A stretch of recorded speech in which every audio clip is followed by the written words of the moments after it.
The great city of Ashur, standing proud on the western bank of the Tigris, was more than just a capital. It was the heart of a destiny carved in blood and bronze.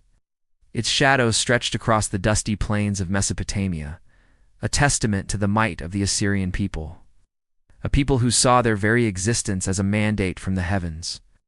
Yet even the greatest empires are built on the shifting sands of divine favor, and this favor was about to be severely tested.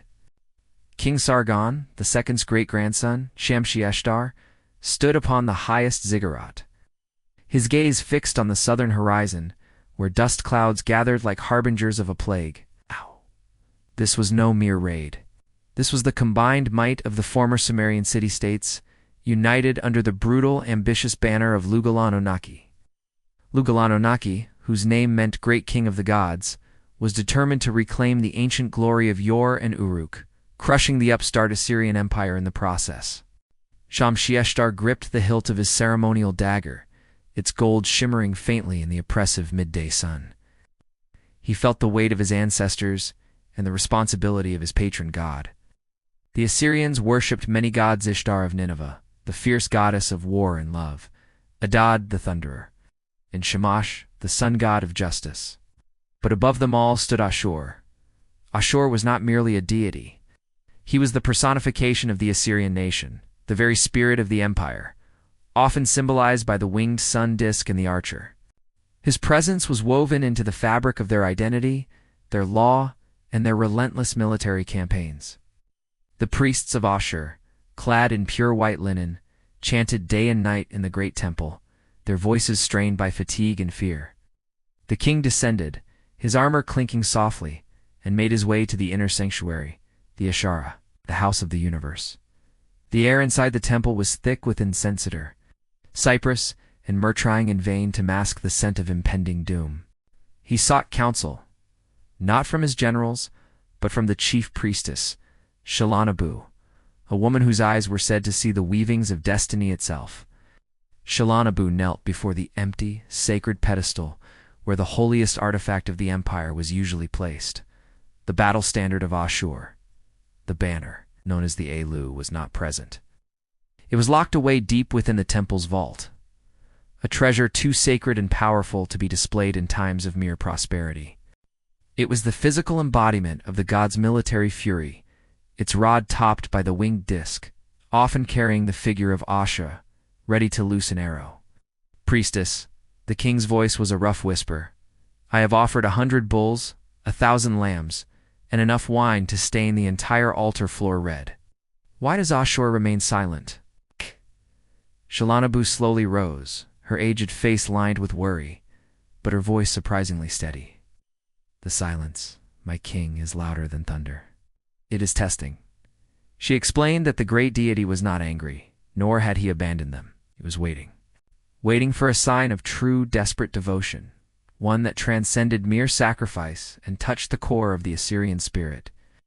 Lugal-Anunnaki's army, a staggering force of chariots and armored infantry, reached the outskirts of the city walls 3 days later. The siege began with a roar that shook the city's foundation stones. Massive siege engines, lumbering like bronze-plated beasts, were rolled into position, hurling boulders the size of chariots against the outer ramparts. The defenders fought with the ferocity of cornered lions, driven by the knowledge that defeat meant not just death, but the complete erasure of their civilization. Days bled into nights. The smoke was so dense, it turned the midday sky into an eternal twilight. Water reserves dwindled, and the morale of the civilian population plummeted. Shamshi-Eshtar moved among his soldiers, offering water with his own hands, speaking words of encouragement, but even his spirit was beginning to crack. He prayed to Ishtar for courage, to Adad for rain to quench the flames, but his heart cried out only for Ashur. On the 7th day of the siege, a devastating breach occurred. The southern wall, weakened by ceaseless battering, collapsed with a deafening crash, sending up a mountain of dust and debris. Through the gap, the elite shock troops of Lugal-Anunnaki surged, the famous scorpions of Akkad, fearsome men wielding bronze axes. Panic spread like wildfire among the defenders. The king rushed to the breach, fighting with a reckless abandon that bordered on suicidal. "Hold the line. By Ashur's will you shall not yield," he roared, cutting down to enemy soldiers with a single swing. But the enemy was too numerous, too fresh, and too motivated by the promise of the riches of Ashur. Shamshashtar realized this was the final moment. They were about to be overwhelmed. He fell back momentarily, his helmet dented, his shield splintered, watching his best men die in the chasm of the breach. In the chaos, a runner reached him, trembling. "My king, priestess Shalanabu, has commanded the people to gather in the Square of the Laws." The Square of the Laws was directly facing the Temple Ashara. It was not a battle command. It was a religious one. It was a final, desperate act of faith. Leaving his most trusted general in command of the doomed breach defense, the king sprinted toward the square. The entire surviving populace, old men, women, and children, was huddled together, their faces pale with terror, yet strangely quiet. Shalanabu stood on the temple steps, holding nothing but a plain iron lamp. Her voice, amplified by the divine resonance of the sacred place, cut through the din of battle. "People of Ashur, we have lost the wall. We are fighting for stone and mortar." A collective moan rose from the crowd. She waited for silence. But the enemy has not yet taken the city of Ashur. For the city of Ashur is not these walls. It is the spirit. She turned and walked back into the dark interior of the temple. The king watched, breathing heavily, his heart pounding against his ribs, waiting for what he knew must be the ultimate appeal. Deep within the earth-cooled vaults, Shalanabu's hands, guided by a forgotten ritual and whispered prayers, located the Elu, the battle standard of Ashur. It was heavier than she remembered, cold metal imbued with centuries of prayer and victory. She brought it forth slowly, the bronze fittings catching the faint light filtering from the outside, the winged disk at its summit seeming to possess its own dull internal glow. As she emerged, carrying the banner upright, a gasp of pure awe swept through the assembled people. The king fell instantly to one knee, tears streaming down his dust-smeared face. It was the first time in his life he had seen the ALU outside of a victory parade. Shalanabu raised the pole high above her head. The people watched, mesmerized, ignoring the shouts and sounds of battle that were now frighteningly close. The moment the disc top cleared the temple roofline, a sudden, unnatural phenomenon struck the sky. It was not an eclipse, nor thunder, but a meteorological madness. A wind, a terrifying, bone-chilling gale, materialized out of nowhere, descending upon the city like a predatory bird. It tore at the tents of Lugalanonaki's camp and slammed against the breach. But in the Square of the Laws, it merely lifted the priestess's hair. The banner of Ashur, the metal disc and its carved archer figure, began to resonate. It vibrated so intensely that the sound was not heard, but felt a low, humming drone deep in the chest of every Assyrian. Then the winged disc at the banner's pinnacle began to spin. It spun faster and faster, blurring into a solid disc of light that seemed to draw all the darkness and fear out of the air. The winged figure of Ashur, the archer, appeared to draw his bow, the bronze seeming to flex and strain. At the breach, the sight was terrifying. The scorpions of Akkad paused in their rush, shading their eyes.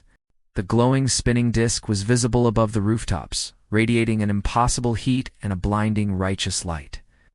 Lugalanounaki, observing from his command post, saw the manifestation and felt a cold knot of dread form in his stomach. He had prepared for men, had not prepared for the manifest presence of a cosmic deity.